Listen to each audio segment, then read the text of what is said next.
On this episode of Jeffito's Movie Blog, we are talking Godzilla, King of Monsters. The trailer dropped yesterday. I was really pumped, but I thought it would be fun to have a big discussion with a good buddy of mine who is a massive kaiju fan, deeply steeped in the Godzilla and kaiju monster lore. We're getting started right now.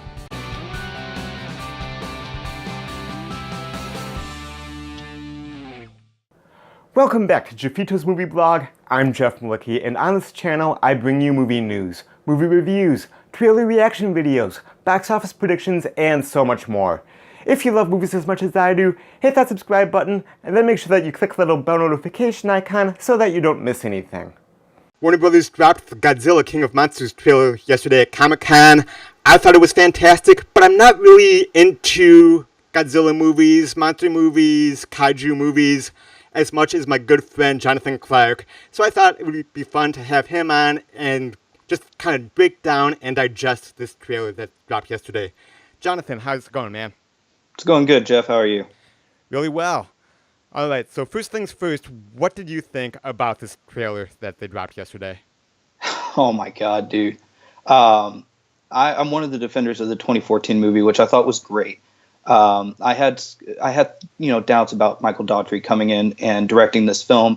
I knew about Krampus. I haven't seen Trick or Treat yet, but I saw Krampus and I thoroughly enjoyed it. The problem was I wanted somebody at the helm who really loved and appreciated Godzilla. And apparently he did. In fact, he actually wanted to give one of the lesser characters, Rodan, more time because he felt like he was always kind of a comedic point in the films. So whenever I saw the trailer, I kind of had, doubts about it. I did see some of the leaks of the Rodan figure, and I was just thoroughly stunned. But when I saw him in the trailer and I saw the love that Michael Daughtry gave it, on top of playing Claire de Lune, which was a very odd choice for this trailer, it fit. It made these kaiju, these titans now, feel like actual gods. And the way that Mike Daughtry has portrayed these things is just something I could have never imagined, and I am beyond happy about it. I probably watched that trailer more times than I can count, and I'm not ashamed of it either. But the lead up to this trailer has been phenomenal. They released something called monarchsciences.com, and you can go there, and it's got all the cool stuff about these titans. And what I found really interesting was the fact that they had a tracker of Godzilla, and it was he was heading from Japan all the way to San Diego, where Comic-Con was taking place. And the whole time you could watch Godzilla go, he was moving at a steady pace that would have him there by the time he got to Comic-Con. And so as that was leading up, you could unlock for different things on there to learn about these new monsters. It was just well done. And God, that trailer though, what an incredible choice. And the cinematography already looks fantastic. It really does. And my big takeaway was the color palette. Looks much more brighter and more vibrant than both Kong Skull Island and the 2014 Godzilla film. There's a lot more blues, there's a lot more fiery reds, and it just looks more, I guess vibrant is the best word to describe it. Well, yeah, and Mike Daughtry said that he has stated that these monsters are going to be fighting. And as we saw in the 2014 film, there was a lot of dust stirred up, and it was kind of hard to see what was all going on. So Mike Daughtry thought, you know what? Each one of these titans has a color palette. So Godzilla has that bright, vibrant, fluorescent blue for his atomic breath, which looked, holy crap, that looked phenomenal. Oh, yeah, it really did. And in his new design, which is really cool. In the 2014 movie, he had the spikes look like mountains, just very triangular. It seems like Mike Daughtry wanted to pay homage to the original Godzilla film, and it's got the classic maple leaf look, and that just took me by surprise. But so on top of that, he had the blue color palette. Mothra has like this beautiful green, and I think we're going to see more of her because she is a vibrant kaiju. Her color scheme is just all over the place. And then Rodan has magma armor, which he has in later Godzilla films, but Mike Daughtry wanted Rodan to have a red color to him. So on top of that, you have your red, your green, and your blue, and then King Ghidorah is going to be gold. So you're going to be able to track what all is going on a little bit better in the dust and clouds because as we saw that huge storm rolling in, According to the Monarch Sciences website and a lot of digging I've done, one of the powers that King Ghidorah has is that he is so massive, and his wingspan, I can go through the list of all their wingspans because it just shows how big these things are. King Ghidorah's wingspan is so big that it actually can tear the stratosphere, creating its own storms. Wow. And so they will fight in like a hurricane, so it's going to be kind of hard to see. But that's where the color palettes come in, and Mike Daughtry really brought that home. It was almost as vibrant as Pacific Rim was under Guillermo del Toro. Yeah, it kind of had that Pacific Rim kind of vibe to it. But again, just much more colorful and vibrant, and I think that was one of my biggest takeaways, as well as the fact that they were not hiding the monsters. They weren't hiding the Titans. Which is, I mean, and I'm not a big Godzilla monster movie fan. I've not seen them all. But it seems like in past movies that there's a lot of focus on the human characters, and then maybe in the last 15, 20 minutes, you'll see maybe 5 shots of the monster tearing destruction down. Probably for budgetary concerns back in the day, because it's not cheap to do these big, gigantic disaster movies. But it really looks like they are not shying away from showing us the Titans, showing them do battle, showing them doing what they do. Right, and what's amazing is how big Mike Daughtry wanted these things to be. Already Godzilla, as we know, is 355 feet tall. He's the second largest Godzilla, only trumped by the Shin Godzilla that we saw in 2016 and 2017. But let me go through the sizes of these kaiju just to give you a scope. Mothra is, for those of you who do know, Mothra is the smallest of the kaiju. She will be in a larva form, which is going to be like a caterpillar type thing. We saw her head in that larva form during the trailer. Right, and one shot with Mothra and Millie Bobby Brown. Right, that was her in larva form when she's a caterpillar. And everybody who's a Godzilla fan knows that form. But we did not get to see her full body. All we saw was her wings after she got out of her larva form. Her wingspan is 803 feet from tip to tip.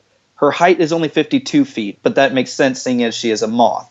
Right. She does have one power that we know of. In the Godzilla films, her powers vary. She is the most unpredictable one when it comes to powers. But so far we know is that she can emit the most blinding light, which is referred to in this film as God Ray. Now, Rodan's wingspan is a bit bigger. Rodan from tip to tip is 871 feet. A monster. Wow. And he is 154 feet. So you can kind of see the proportions that they need to make it reasonably, that these things can get off the ground and fly. And when he flies, and Mike Daughtry loves Rodan, so he wanted to give him as much of the coolest powers as he could. And one of them was keeping the hurricane force winds he generates when he flies. That's why whenever we see him leaving the volcano in the trailer, everything behind his shadow is just getting torn to shreds. And he has magma armor. So that's what we see, that fire billowing out of him, is that he has magma that runs through his body. Now, it might be safe to say that he is actually capable of breathing a fire breath like we've seen in the films, similar to Godzilla's atomic breath. But the one kaiju we have little to no information on, which I really appreciate, is Ghidorah. Whether or not, I think they're going to refer to him as King Ghidorah, because it's a battle of the kings. You have King Ghidorah versus Godzilla, who's the king of the monsters. Right. But Ghidorah himself, all we know is his height. He is the largest kaiju in film history at 521 feet. Wow. That's him standing on his hind legs, as we've seen in the classic Godzilla films. Now, it has been kind of speculated and leaked that he will walk like a wyvern or Smaug from The Hobbit. But when he stands up in that intimidating factor, as we saw him do in the trailer, he's 521 feet. So you can assume his wingspan from tip to tip could be close to a mile. Oh my gosh. That just shows how big these things are. And his powers are gravity beams, which we saw in the trailer, the yellow lightning, and he can create his own storms. I mean, this thing is a true god. Like that's the only way you can describe these things. These creatures are gods almost. And Mike Daughtry brought that point home. He drove it home. Yeah, I mean, it really is a fantastic trailer. It got me excited. No, and that's why I wanted to bring you on, to give me a better understanding, to give my audience a better understanding. For those of us who may not be as well versed in kaiju and previous Godzilla mythology and lore, about just the what these titans are, what they're able to do, the destruction that they're able to bring. Yeah, and Mike Daughtry even actually said in the interview following that there is a possibility, which means that it's likely going to happen. There are going to be other monsters in this film. Probably not big ones. Probably just little, like flashbacks maybe. But there will be other kaiju that are familiar to us, which, hey, I'm cool. Surprise us. And I honestly think because Legendary's rights expire after Godzilla vs. King Kong, if this film does well, I think Toho will have no problem renewing the license. They will have no problem with it. And Toho already loved 2014. And so far in Japan, this Godzilla trailer is the second topped trending trailer in their YouTube database right now. People are eating it up over there.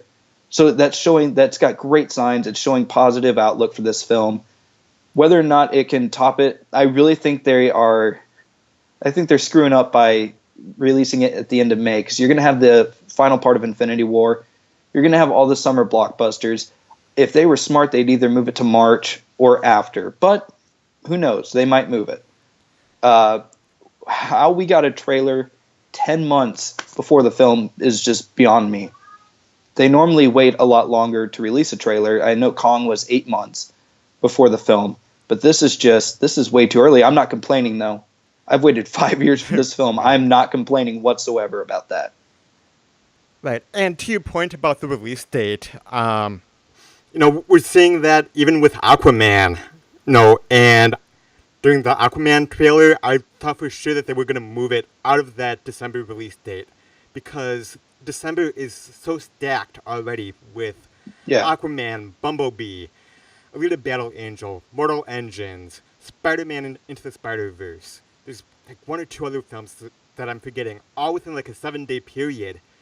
That spells disaster for any movie. Right. You aren't going to get as much. They're still all going to be big because, that December weekend is primetime movie-going season. Families are together. They're going to the movies. They're all going to do well. But you aren't going to see but a fraction of what you could have if you would have moved Aquaman to October or November. And, to your point, I think maybe they're making a mistake by placing this in late May, right after Infinity War. And, I haven't put up the release schedule to see what else is on the calendar there. But, in that weekend, in that time frame, I'm not sure if that's the smartest move. I mean, maybe it could be a big blockbuster, and I hope that it is. But to your point, I do think they would be smarter to move it into like a March, April time frame, or maybe like a late June, early July time frame if they wanted to still be in the summer movie season. Well, and that's what they originally planned for, was a March release date, and then they had to push it back. I don't know if that was due to filming conflicts or what. I don't know. Maybe they are releasing it a little bit early, which I hope and pray for, because that means my wait time has been cut. And that's honestly all that matters. But if they had to move it back to make it better, I'll patiently wait. But who knows? I mean, it's just pure speculation at this point why they moved the film. It already looks gorgeous. I mean, the CGI, you have Aquaman, and I'm sorry, I'm not the biggest DC fan, but I try to give credit where credit is due. Aquaman has a lot of potential. But that CGI looked terrible. The sharks in the aquarium looked awful. And I don't understand it, because they've been working on this film, yet they've also been working with Legendary on Godzilla. And Godzilla's CGI just looks splendid. So it doesn't make sense why there's such a big difference. And if Aquaman's ready to come out in December, why can't Godzilla come out that soon? Right. But maybe it's because they have so much in store for the film. CGI-wise, it's going to take longer, which, if that's the case, cool, I'm happy with that. I mean, the first Godzilla film in 2014, they said that if they did all the rendering for Godzilla alone on one computer, it'd take the computer close to 50 years to finish rendering. They had to do it on multiple. That's how big and how much detail they put into Godzilla. So who knows why they did that? I know that animators use clouds and rain and darkness to kind of lessen the load on the rendering process when it comes to CGI. And that's also kind of something helpful for this film. But who knows? I mean, I hope it gets moved up a bit. I really do. I don't want to wait until the end of May for this movie at all. Yeah, it looked fantastic. And let's talk quickly about the cast. I mean, that's another thing that stood out to me. You've got Millie Bobby Brown as the young girl, Vera Farmiga, Kyle Chandler. I mean, these are all big, maybe not household names, but certainly people that are familiar to mass audiences. And, to see that kind of star power in a monster film that kind of bodes well for the future of this franchise and going forward, I would think. I agree. And when I heard that Millie Bobby Brown was being casted, I was going, what the hell for? I didn't understand where they were going, but then I started seeing and kind of piecing these things together.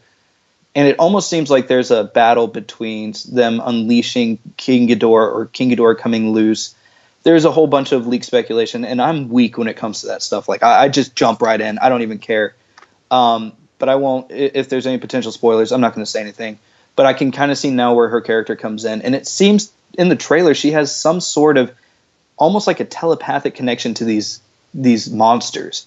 The way that she and Mothra connected was very bizarre. Now, it's not unusual for Mothra to have a soft spot for kids, just like Gamera in the old films. But to have Millie Bobby Brown's character just reach out and Larva Mothra come willingly, there's something to that. So her character, she's great as 11. I think she's a great young actress. It looks great. What surprised me was Charlie Dance being in there. That shocked me. I mean, because we've seen him in Game of Thrones. Everybody loves him. To see him in there, that's a big role. And Mike Daughtry got some big names for this, and they all look like they fit the role for these characters, which I'm happy for, because I did feel like the characters in 2014 you didn't connect with them, and that's one of the faults of the film that I'll honestly point out. There's no connection with these characters. They're all kind of weak. I think the only one who really brought it home, actually the two, were Ken Watanabe and Bryan Cranston. Those were the only two that actually really gave a flying fig about. But these characters look way more developed. It looks like the plot actually has it to where the humans are involved, but it gives the screen time more to the monsters. But we'll all have to see. I know that they cast 3 people separately for the different heads of King Ghidorah. So he is all motion capture. Oh, wow. Which is, I think they actually used motion capture for a lot of the creatures this time.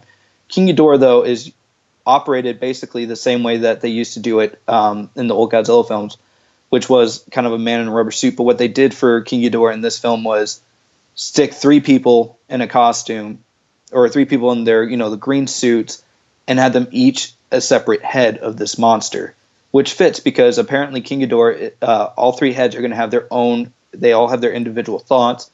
They have their own characters. Exactly. And so who knows? I mean, it's cool that Mike Daughtry did this. And you can truly see the love of Godzilla films that he put into this. He really has an appreciation for it. And for us Godzilla fans, that is something that we've wanted for a long, long time. Because we had no idea how this was going to play out. We knew that we were getting Mothra, we knew we were getting Rodan, and we knew we were getting Ghidorah. And that, at first, everybody's like, oh, how the hell are they doing that? Because we just knew that Godzilla in 2014 was so large and looked so good. We didn't know how that could be topped. But I guess Mike Daughtry now has showed us that he can do it. Yeah, the trailer is one of my favorite trailers out of Comic-Con. The one that really surprised me, of course, was Shazam, but that's a topic for another video. Yeah, and going back to what you had mentioned earlier about the rights expiring after Godzilla vs. Kong. Again, I do think that if this movie is successful, which based on this trailer, I have no doubt that it will be successful. Will they continue on with the franchise, and where do you think it can go from here? I don't even know how they can do King Kong after this. I have no idea how Godzilla vs. Kong is going to be better than this. There is no way. The only thing I can think of to make Godzilla vs. Kong would be as if they had to team up, do a Batman versus Superman type thing, where they have to fight something else, which there is speculation. I'm not going to give it any credence, really, but there is speculation that they will bring from the original Godzilla film in this new movie, the Oxygen Destroyer. I don't know if that's true, but if it is, then it could lead up to Destroyer, which was one of Godzilla's most formidable foes, one he actually lost to. It was in Godzilla vs. Destroyer, where Godzilla literally dies at the end, just explodes or implodes. I don't know. I have no idea where it goes from here. I'm hoping Toho says, hey, keep rolling them out. Keep going at it, because I want to see more of these classic kaiju come to life. There's so many great monsters that they could have in this. And what I like about Legendary is that they make them grounded in reality, because some of the old Godzilla films are very goofy with that. King Ghidorah is actually from outer space in these films, from the planet Jupiter. All right, it's just really goofy. But at the same time, there are some insane characters that they could bring to the table. And who knows where it goes from here. I don't even see how Godzilla vs. King Kong can live up to the hype that Godzilla King of the Monsters has put out just with this first trailer. They have got to bring it home, and they have got to bring it hard. And again, this trailer did the job that all trailers need to do, and that is to take your expectation from wherever it is and bump it up several notches. And this one just skyrocketed my enthusiasm. I am really excited for it, and I'm really glad to have had you on to get me even more amped and to talk to me and my audience here, my viewers, what this movie could be, and share your excitement with that. Well, I appreciate you having me on, and hopefully we can do this once the movie comes out, because who knows? I have a feeling it's going to be better than what we've been shown. And at that point, I will just be like a kid on Christmas. I already was for this trailer. I mean, I was doing stuff all day, just checking Reddit, checking YouTube, like every 20 minutes, hoping it would come out. And sure enough, it did. And I just sat in a corner and just grinned like an idiot the whole time. I was so happy. So hopefully this movie comes out really well, because I want this MonsterVerse to continue. I'm honestly more pumped about this than I was for Infinity War and The Force Awakens. I'm just so ecstatic right now. So I'm hoping that it lives up to the expectation. Mike Daughtry brought it home. And man, I thank you for having me on your channel, dude. I love talking about this stuff. Absolutely, man. And we will definitely collab and do a full spoiler discussion once this movie comes out in May. Of that, there's no doubt. And I really look forward to talking about that with you once this movie comes out in less than a year, about 10 months. So, yep. Once again, Jonathan Clark, thank you for coming on. Thanks for your time. And I will talk to you later, man. All right. Thank you, sir. Not a problem. That was my good buddy, Jonathan Clark. Big Godzilla fan, big kaiju movie fan. You can see his excitement. And that just gets me even more excited. Unfortunately, we have to wait, until May for this movie to come out. Hopefully, we'll get a few more trailers to give us a little bit more of the story and what's going on. Hopefully, a few more money shots of the Titans. But, yeah, it looks great.